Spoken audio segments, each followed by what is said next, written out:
Today on Alex Autos, we are inside a 2016 Audi A6, and we are taking a look at one of the latest versions of Audi's MMI system. Now, there are a few different versions of MMI on sale in the United States at this time, and this is not exactly the same as what we see in the brand new Audi Q7.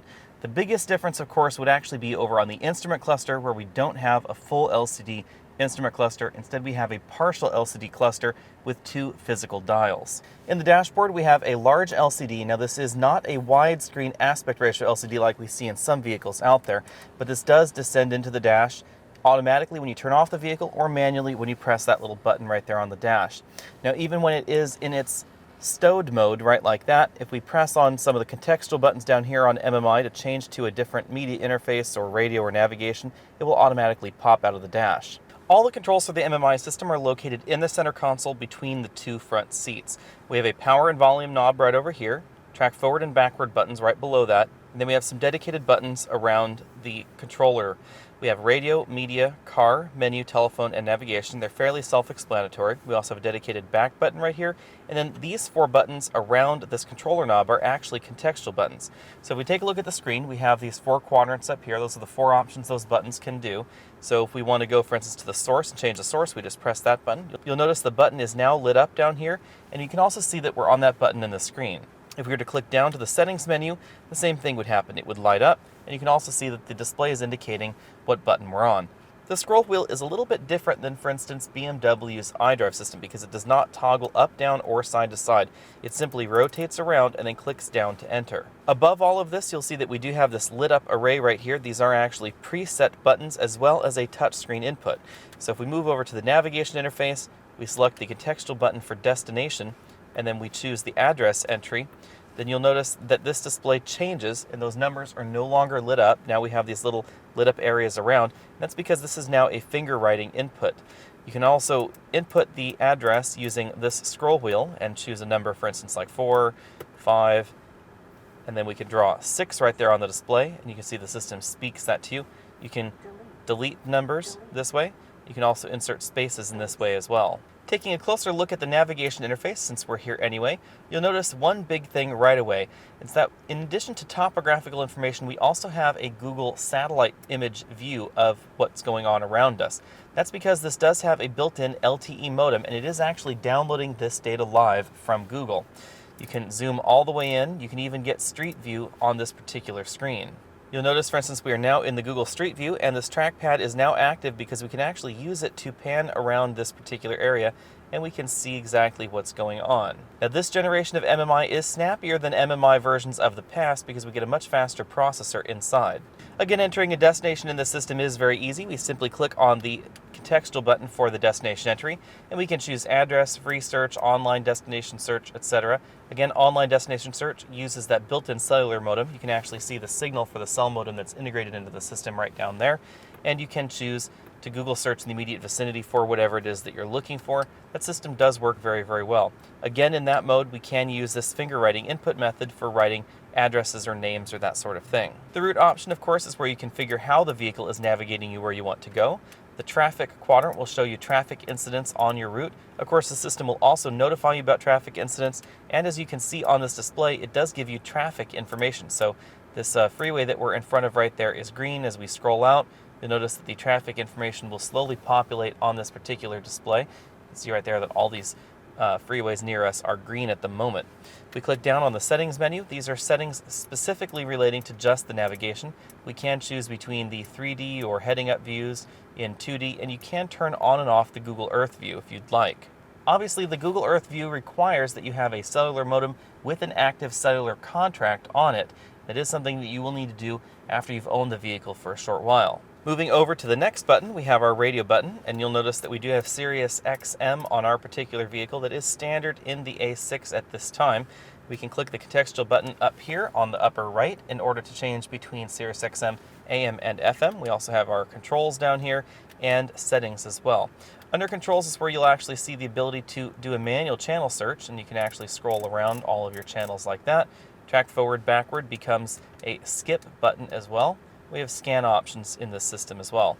You'll notice this touchpad down here now becomes a radio preset bank, and the system will actually show you what button you're pressing right up here. If you want to store one, you simply press and hold for a longer period of time. If you want to go to one, you press and hold for a short period of time, and then of course you'll get that. If you accidentally tap it, it won't actually do anything.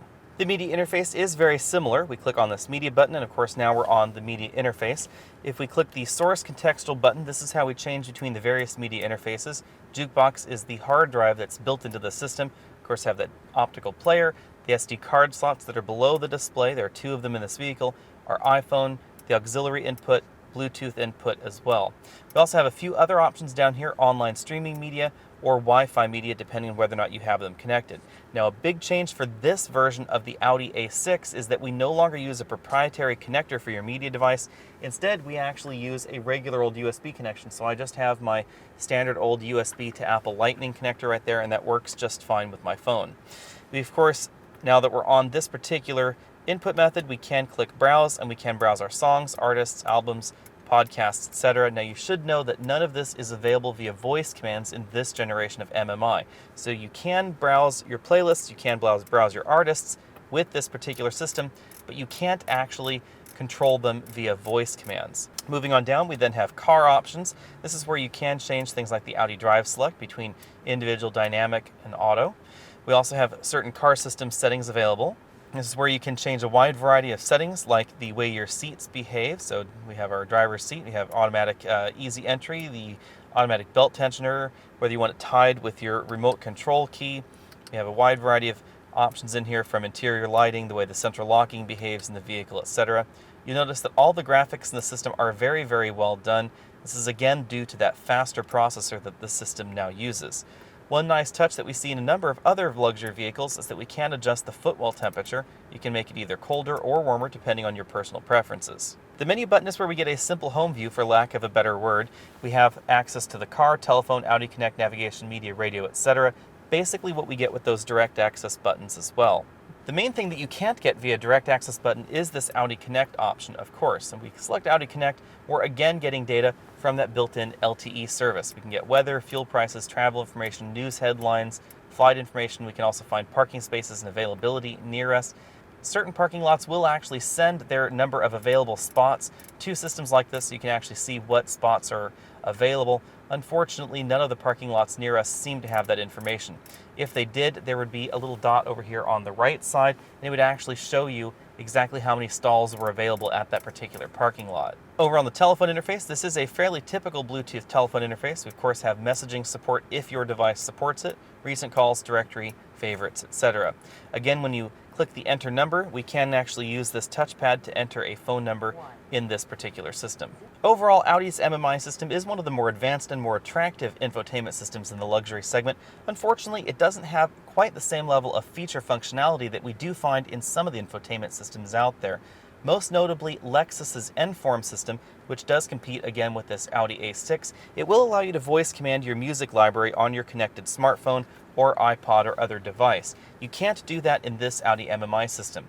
Still, we have very attractive graphics. I don't think the graphics are quite as attractive as the 3D view that we get on the BMW iDrive system. Part of that may be because this display is not as large as we find or as wide as we find in the BMW 5 Series. However, we do get this very attractive satellite image data, which is kind of interesting. Now, I'm not entirely sure how useful this satellite imagery is, but if you've ever wanted to wander around some neighborhood and find out what's in someone's backyard, you can actually see that in your car as you're thinking about it in this particular system, and you just can't do that with other systems out there. Again, I'm not sure how handy that is, but I do think it is a really nifty feature, and it does look very attractive. This is definitely better featured than most versions of the Mercedes command system. However, in certain vehicles out there, Volvo's latest Sensus system probably ties with BMW's iDrive in terms of the feature functionality as well as the look. Thanks for taking the time to check out this video. Be sure and check out my complete review on the 2016 Audi A6 on my channel as well, and I'll see you next week.